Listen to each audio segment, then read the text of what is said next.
Yeah, so today we'll drill through happiness and we'll see what we find on the other side. Right? So, just if you can remember from the last video, I would suggest you take a look at that as well. So we took a scenario of how we see an annoying person, right? How we expect that person to change, what that is like, right?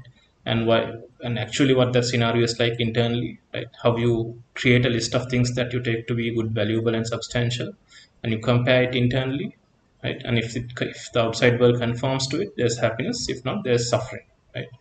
And we discussed how this entire piece is internal, right? It's a mental fabrication, and that attachment is you actually attach internally to a list of things that you take as good, valuable, and substantial. Then we walk through the suffering flow, how to get rid of suffering, how that has mental peace, and the resulting relaxation of the body that anybody needs. Right? So today we'll drill through the other scenario, right? The happiness, or the better word for that is gratification. Right? So similarly, if you perceive if you how you perceive a person, an object, or a concept is one way to break down the entire world is through that you perceive them through the act of seeing, the act of hearing, the smelling, tasting, touch, and thought. Right. So there's no seventh way where you can perceive the world. Right? It can be your child, it can be a vehicle, your job, maybe like your car, or even a conceptual thing. Right? You might have this idea of why can't people treat all wars equal? Even that comes through these six. There's no other way for you to perceive the world.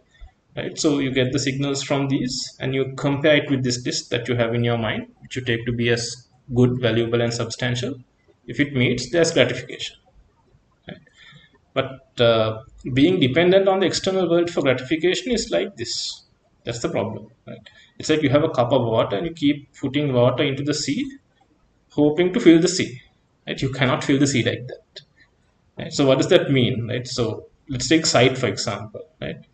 Let's say your child's happiness, to see a happy child, that's where you get your gratification from. Right? So if somebody asks you how many images of a happy child you need to see in order to be fulfilled, right? Is it 100? Is it 1,000? Is it 100,000? The problem is there's no value, right? It's limitless. And that's why you say it's like putting a cup of water into the sea. You cannot fulfill it. That gratification it does not get fulfilled. Right? Similarly for sounds, right? How much of good comments and praise do you need to hear in order to say, okay, so tomorrow if I lose my sound, I'm fine, right? Lose my hearing, if I lose my hearing tomorrow, I'm fine. There's no value like that. It's again limitless, right? So it's similar for the rest of it as well, right? Even like taste, right? How many new restaurants and how many new types of foods do you need to try in order to say, okay, I'm satisfied. If I lose my uh, ability to taste, that's I'm okay with it. There's no value. That's the problem with gratification, because it does not remain constant, right? That if there's at least a single gratification which remains constant, then the Buddhists won't preach the Dhamma. The reason they preach the Dhamma is because there's not a single gratification that fulfills fulfills you. Right? So you can break down your mind-made pleasure. So this is a mind-made pleasure, right? So that is called ashwada, and you have drawbacks to this ashwada. That is called adinava. And how you get rid of the drawbacks is you look at how you relinquish the drawbacks is the nissarana is you focus on the drawbacks, right? So what are these drawbacks, right? When there's gratification, it's like a coin. It's like two sides of the coin, right? If you have ashwada on one side, on the other side you have the drawbacks. You cannot have ashwada without the drawbacks, right? It's bundled together, right? So what are these drawbacks? So the drawbacks you can one way to break down all suffering is into you can break it down into three types. Saying the suffering of having to think, to say, and to do things in order to make the external world conform to your list. Right? That is sankara dukkha. Then, if you don't get something, if you don't get that right, then anyway that is suffering. That anybody usually knows, right? But then there's another suffering on top of that suffering. You say, I should have done this. If I had done this thing, I would have got that. Then there's suffering on top of your suffering, right? So that is dukkha dukkha, right? And then let's say you get the gratification that fades away, right? There's suffering because it does not remain constant, right? and let's say you have what this object, whatever that gave you gratification, right? You run out of life, so that's also another form of suffering. So this suffering, it's embedded with this ashwada, you cannot remove it. Right? You cannot have ashwada without this suffering. So that's what uh, we need to know, right? Because ashwada has this quality where it covers the drawbacks, right? It camouflages the drawbacks. Right? So think of like you can have a car, right? You have an idea of a car. You want to own a car. You have that small amount of gratification where at that point where you say, okay, I have the car, right? But then you have to do things in order to get that car. That you need to be able to afford that car.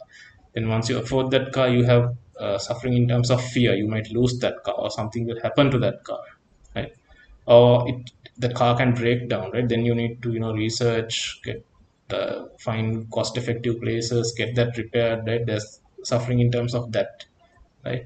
And because ashwad, it's not something that fulfills you, right? After a while you will lose interest of that car, right? Now you need to find another better car, better model. So you need to sell this car and you need to again buy that other car, right? Because it's always a moving target, right? Because it's a mind made pleasure.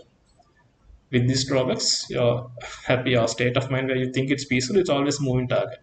Right? When you were small, you might have started with maybe sand castles, right? Then you might have moved on to a toy car or a toy doll, thinking, okay, that's where happiness is, right? Then you moved on to maybe a bicycle.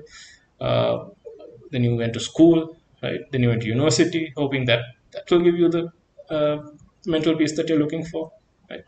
Then you did a job, you bought a car, you might have bought a house, right? You might have got married, you might have had children, right? Then you might have thought, okay, if you saw your children happy, that's when you have peace of mind, right? Then you want to get them married, right? You wanted to. Then you thought, no, no, maybe seeing grandchildren, that's when I'll have mental peace. So it's always a moving target, right? That's why you will never get fulfilled. That's what you need to see in this. Right? Even the richest people in the world, right? You go and ask them, is any of these six fulfilled, that they can let go of it tomorrow? No. That's the problem with ashwad, right? Because it's mind made. These drawbacks are embedded with it, right? You might want financial freedom, right? You might want to maybe retire early, right? Then you might need to do something in order to feel good, right? You might need power, or maybe to make systems, right? Or if you're at the extreme end, you might even want to inhabit and colonize other planets, right? Get down various precious rare metals down, right? It's always a moving target. So that's the problem with this. And to explain that, the mind made pleasure covers the drawbacks, right? So just take something that you think to be good, valuable, and substantial. It can be a loved one or something that you accomplished, right? Maybe it's a house, right? Let's say you have a house and your insurance provider does not provide fire insurance, right? Now the house burns down, right? Now what will you say? That's when you the suffering comes out, right? You will say, oh, I went to school for this many number of years, right? Then I woke up at 5 6 in the morning, I traveled to university, I did my degree, then I worked for 4 5 years in order to be able to afford the down payment, right? And then I put another loan on top of that to pay for another 10 20 years. Now all the suffering comes out, right?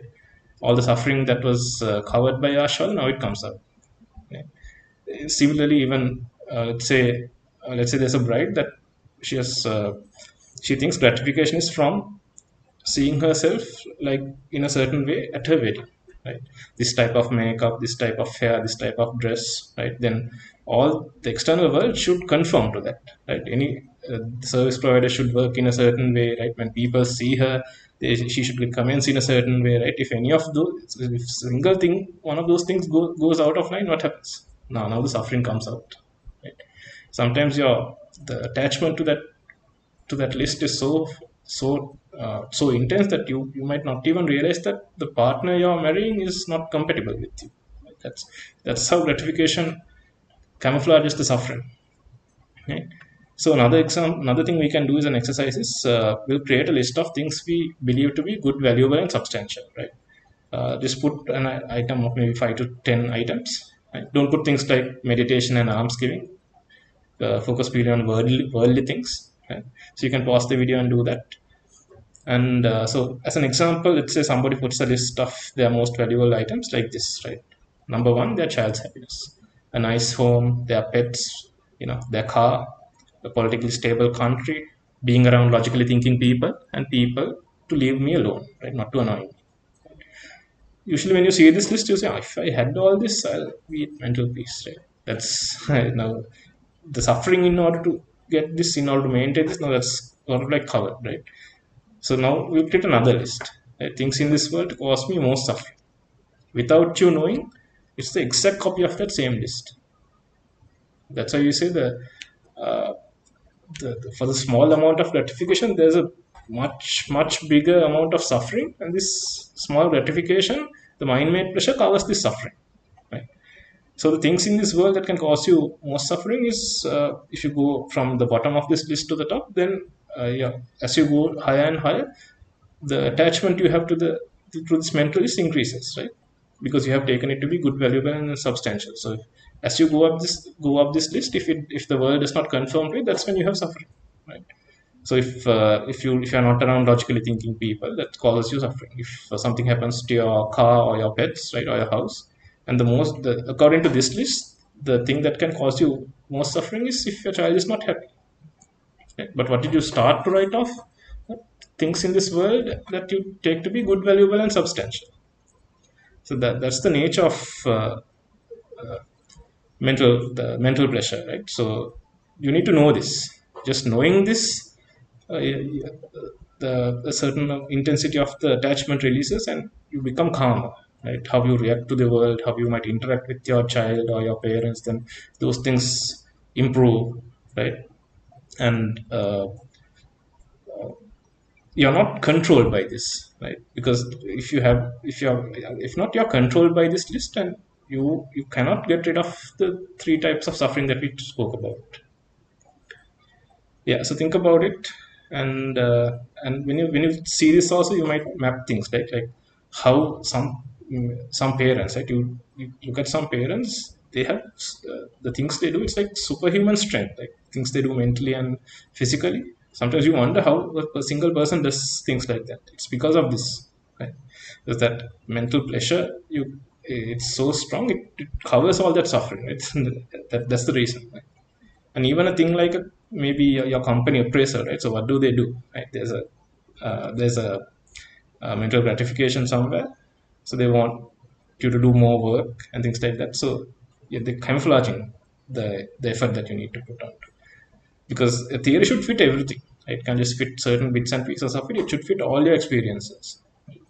Is there any sort of gratification that you have without this? Have you had any gratification in the past, or do you have any gratification now without this suffering embedded? No. So naturally, all future gratifications also will have this suffering embedded within it, right?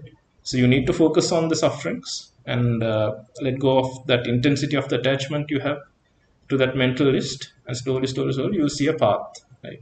Just knowing this, you feel a bit better. 2 months of practicing this, you will feel much better compared to your previous self. Then you go and year, you will see even better improvement. So you know you're down a path, and you will see results. And the only three types of there are only three types of people, like that have done this, right? So it's Buddhas, Pase Buddhas, and Arhats. They are not controlled by gratification, so they don't have the three types of suffering, which encapsulates all mental suffering. Right? So hope that helps. And so in the last video, I got some feedback saying, nice examples and things like that. Just want to say these are not my examples. Right? I have been very fortunate to meet some Kalyana Mitras. These are exactly the examples that I'm presenting to you as well, right? Because there's a bit of reluctance to follow a longer playlist. This is just a trailer to say, see if you listen to the, you might actually be on an actual part, actual mental peace, and the resulting relaxation of the body based on that. So those links are usually in the description, right? Uh, if this piqued your interest, do take a look at those playlists and hear it out, right? And validate with your experiences, right? Because all these Deshakas, they take the inspiration from late Venerable Waharaka Thero, right? Who presented the Dhamma in such a way that you can actually see the Buddha through this, right? Now, when you hear this, right, You know, that's the state of the mind of the Buddha, right? They are not driven. They are not driven by this mental pleasure, right? So they don't have that suffering. They are free from mental suffering. Yeah. So thank you for your time today, and yeah, Namo Buddhaya.